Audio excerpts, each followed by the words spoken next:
Assalamualaikum warahmatullahi wabarakatuh. Selamat pagi, selamat siang, selamat malam dimanapun teman-teman mahasiswa berada. Salam sejahtera untuk kita semua.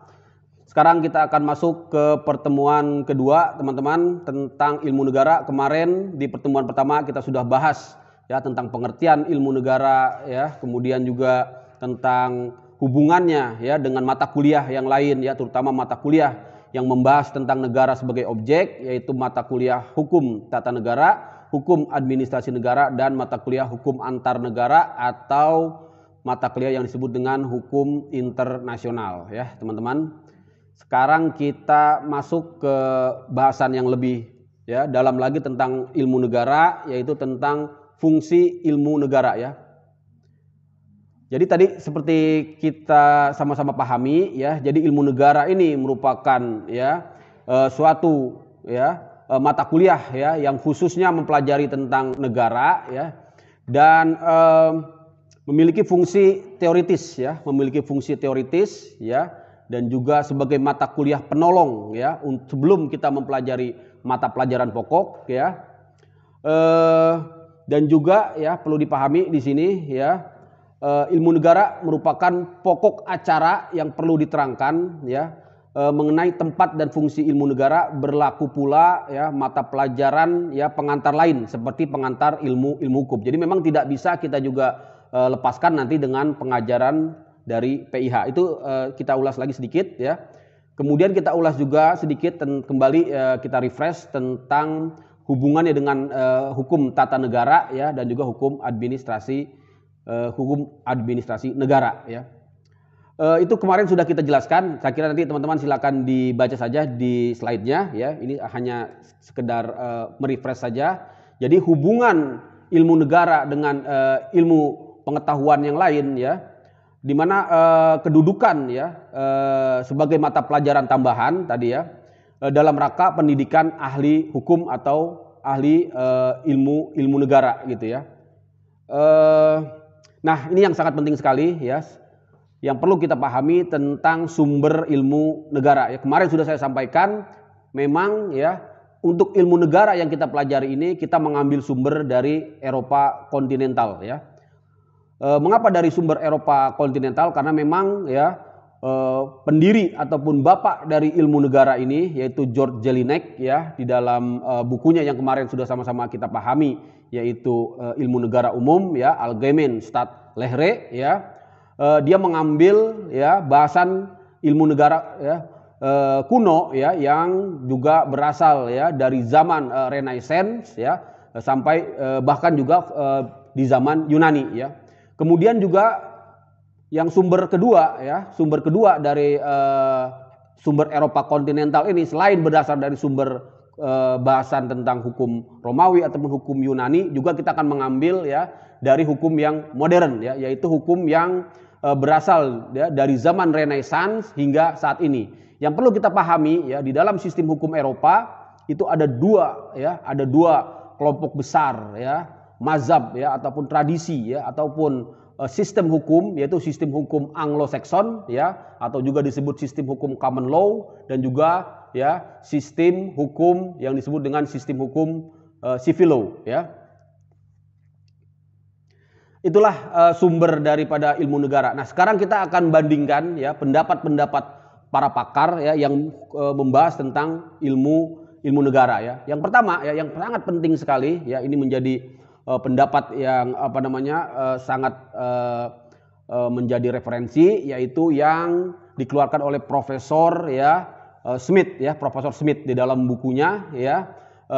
Dia mengadakan ya penggolongan ya ajaran negara ya, berdasarkan apa? Berdasarkan ya kronologis waktu ya. Nah, jadi kalau kita melihat sistematikanya Profesor Smith, memang dia untuk ilmu negara itu ya dibahas menggunakan kronologis waktu. Yang pertama ya pada zaman kuno ya, yang kedua pada abad pertengahan ya, yang ketiga ya dibahas ke abad ke-16 ya, kemudian abad ke-17 dan abad ke-18 ya. Penting untuk diketahui oleh teman-teman ya, di dalam ajaran negara menurut Profesor JHR ya von Smith ini ya,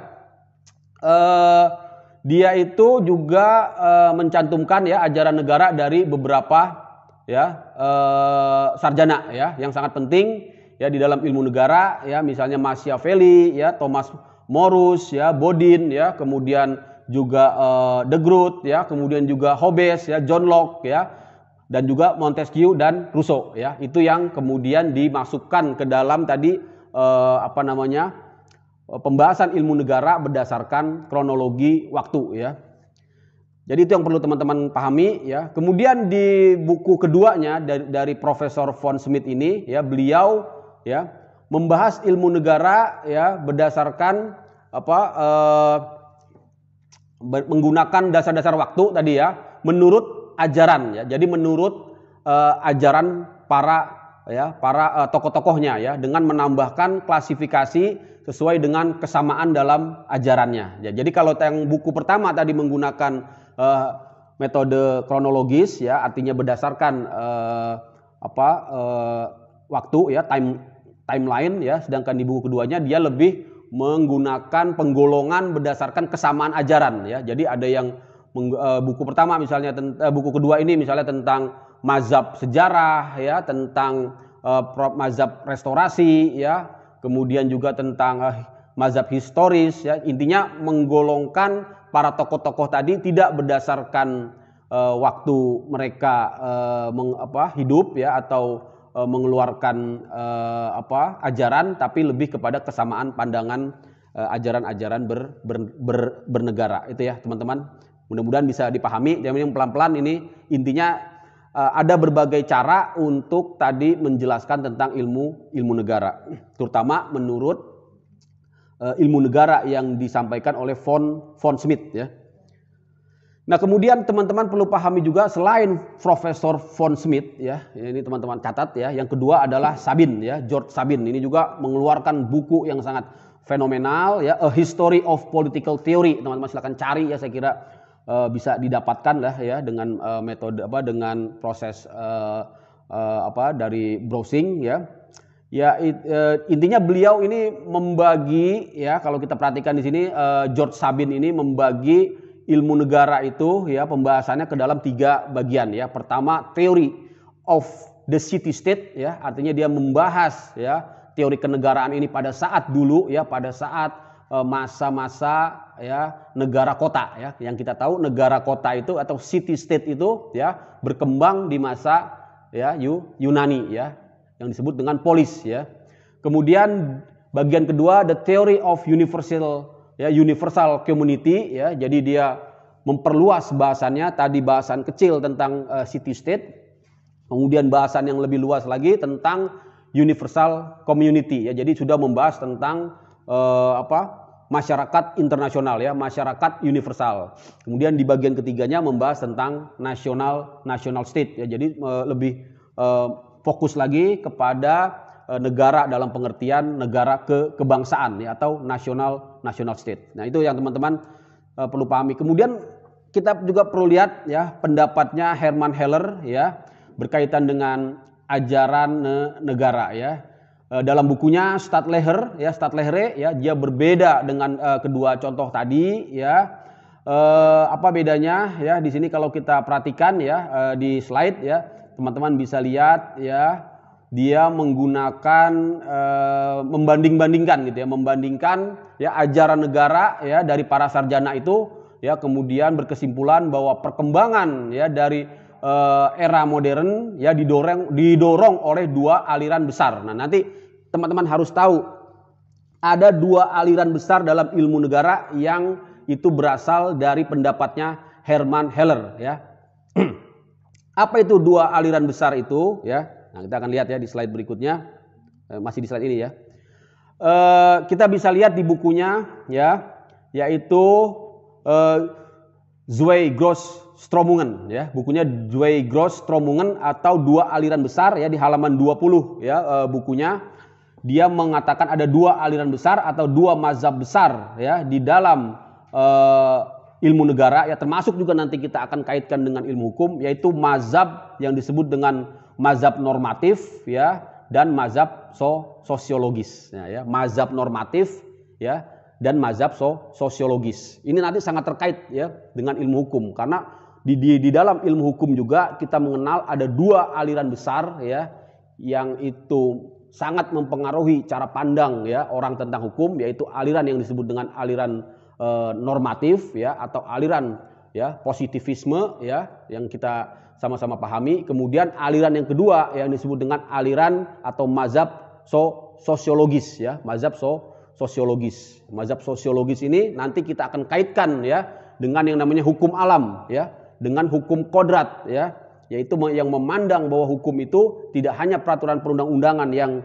tertulis ya, tetapi juga ya segala sesuatu yang ada di masyarakat ya yang dia memiliki ya kekuatan mengikat ya, baik tidak hanya mengikat secara formil tetapi juga ya mengikat masyarakat ya dalam hal-hal di luar peraturan perundang-undangan. Nah itu teman-teman ya, memang ini sangat luar biasa sekali saya kira ya. Dan yang berikutnya ya di pertemuan kedua ini ya yang perlu kita sama-sama pahami adalah pendapatnya tokoh nasional kita ya Profesor Mr. Djoko Sutono ya. Siapakah Profesor Mr. Djoko Sutono ini? Beliau adalah ya guru besar ya ilmu negara ya, ilmu tata negara dan hukum tata usaha negara ya di PT IKA ya. Dan dia memilih ya pahamnya Herman Heller ini ya di dalam mengajarkan ya perkembangan ilmu negara di Eropa Barat ya. Itu ya teman-teman ya. Mengapa Profesor Djoko Sutono ini menggunakan pandangannya Herman Heller yang tadi menggunakan memandang ada dua aliran besar di dalam ilmu negara gitu ya. Pertama ya Profesor Djoko Sutono ini ya menggunakan metode yang disebut dengan cara bekerja ya. Jadi kita harus lihat dulu ya bagaimana cara bekerjanya suatu ilmu ya, termasuk ilmu negara ya. Jadi ada empat metodologi ya, ada empat metodologi sehingga menghasilkan suatu ilmu, dan inilah yang digunakan oleh Profesor Djoko Sutono. Apa itu ya? Yang pertama, membentuk suatu persoalan ya. Jadi kita harus gali ya secara kritis ya, secara secara kritis ya, secara benar-benar mendalam gitu ya. Kita harus gali apa itu persoalan ya, permasalahan yang menjadi permasalahan ya, problem ya. Kita ada suatu pepatah ya yang harus kita pegang, the good problem is half the truth ya. The good problem is half the truth ya. Artinya apa? Problem yang permasalahan yang benar-benar ya real terjadi ya, itulah ya separuhnya dari kebenaran gitu ya. Nah, jadi inilah merupakan cara berpikir kritis inilah yang akan menjadi tonggak adanya suatu ilmu. Yang kedua ya, kita harus menyusun ya suatu yang disebut dengan hipotesis ya, hipotesis. Jadi metodenya pertama menemukan masalah, kedua menyusun hipotesis ya. Kemudian hipotesis ini harus dites kebenarannya ya. Yang ketiga, jika ternyata memang benar ya dari hipotesis awal ini ya, maka dia dijadikan sebagai paham atau dasar ya, dan paham dasar ini dipakai untuk mengupas semua persoalan, dan sistem-sistemnya ya disusun ya sebagai sebuah ilmu. Dan inilah empat metode inilah yang digunakan oleh Profesor Djoko Sutono ya di dalam ya mengikuti perkembangan ilmu negara ya berdasarkan empat metode di atas ya. Saya kira itu ya. Jadi intinya dari Profesor Djoko Sutono ya sudah menjelaskan tentang metode bagaimana ilmu negara itu dikembangkan ya. Kemudian terakhir ya sebelum kita tutup di pertemuan kedua ini ya yang ingin saya sampaikan ya terutama tentang fungsi ilmu negara ya dan juga tentang perkembangannya. Ada dua aliran besar ya di dalam kita membahas tentang ilmu negara. Nanti teman-teman bisa baca di slide ya, yaitu intinya ya, ini memang cukup panjang slide-nya, sengaja saya buat panjang biar teman-teman bisa baca ya. Apa dua aliran besar itu? Intinya nih ya. Yang pertama aliran normatif ya, yuridis ya. Yuridis normatif. Apa itu aliran yuridis normatif? Nah, ini perlu teman-teman catat ya. Jadi suatu aliran ya yang memakai metode normatif rasional ya. Kemudian a prioristis ya, spekulatif, deduktif dan filosofis. Ya. Maksudnya apa ya? Nanti teman-teman silakan dalami ya. Maksudnya aliran normatif ini ya menggunakan tadi metode yang bersifat deduktif ya. Deduktif itu kan ya kalau kita lihat ya dari sesuatu ya yang umum gitu ya, premis mayor gitu ya. Nah, digunakan ya untuk ya menilai sesuatu yang bersifat ya khusus ya, premis minor. Jadi bersifat deduktif. Nah, berbeda dengan aliran kedua yang disebut dengan aliran empiris genetis ya, disebut juga dengan metode historis ya, sosiologis atau metode kausal. Dia tidak menggunakan metode deduktif. Jadi inilah teman-teman ya yang harus teman-teman pahami tentang dua aliran besar ini. Kemudian siapa tokoh-tokohnya ya, silakan nanti teman-teman baca di slide ya. Saya ingin agar teman-teman juga bisa ya menyimpulkan ya dua aliran besar ini, dan nanti ini menjadi tugas ya, menjadi tugas di pertemuan kedua ya, yang teman-teman harus bisa sampaikan ya. Jadi tugasnya adalah ya, apakah ya dua aliran ini maksudnya mazhab ya, dua mazhab ya besar ya di dalam ilmu negara yang tadi sudah saya sampaikan, yaitu mazhab atau aliran yuridis normatif ya, yang kedua adalah aliran sosiologis empiris ya. Apa bedanya ya, kemudian siapa tokoh-tokohnya nah, ya. Dan apa contoh-contoh dari dua aliran besar di dalam ilmu negara ini ya. Saya kira itu ya, sebenarnya teman-teman bisa baca di slide ya, tapi tentunya kalau saya jelaskan ya ini teman-teman nanti hanya mendengar saja. Saya ingin teman-teman lebih aktif lagi tadi ya, bisa dijawab ya pertanyaan saya. Saya kira cukup ya. Untuk pertemuan kedua nanti kita akan sambung di pertemuan ketiga. Baik, terima kasih. Saya tutup ya. Assalamualaikum warahmatullahi wabarakatuh.